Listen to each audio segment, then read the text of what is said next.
Bonjour à tous. Nous entendons souvent aux nouvelles des histoires amères de personnes dont la vie a été ruinée parce qu'elles ont détourné ou pris illégalement l'argent d'autrui.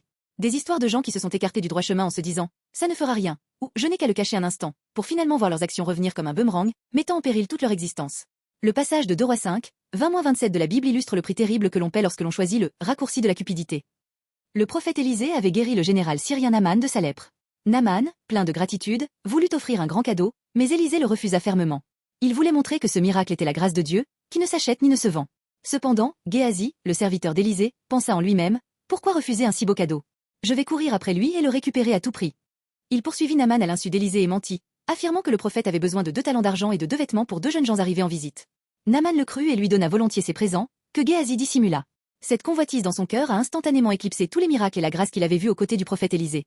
Aveuglé par l'argent, il a pris le raccourci du mensonge. Mais Élisée savait tout. Finalement, Géasi paya le prix de sa cupidité. Il fut frappé de la lèpre dont Naaman avait été purifié. Il avait semé la graine de la cupidité, et le fruit en fut le jugement terrible de la lèpre. Le chemin qu'il croyait être un raccourci s'est avéré être un précipice menant à la destruction. Beaucoup de gens succombent à d'innombrables tentations de la cupidité. Il y a des moments où l'on veut réussir plus vite, posséder plus que les autres, et où l'on est tenté de prendre des astuces ou des raccourcis.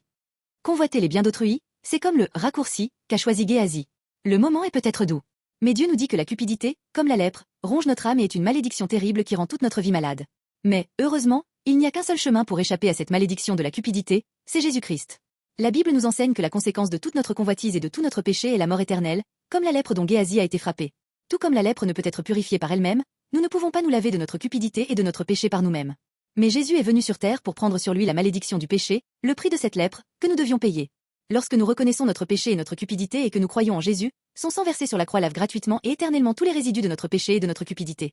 Il nous donne gratuitement le plus grand des cadeaux, le salut, qui a plus de valeur que tout l'or et tous les trésors que nous convoitons dans ce monde, et qui ne disparaîtra jamais. Puissions-nous avancer sur le vrai chemin, avec Jésus-Christ, qui a déjà payé tout le prix pour nous. Ce chemin est le seul qui vainc toute cupidité et nous fait vivre éternellement.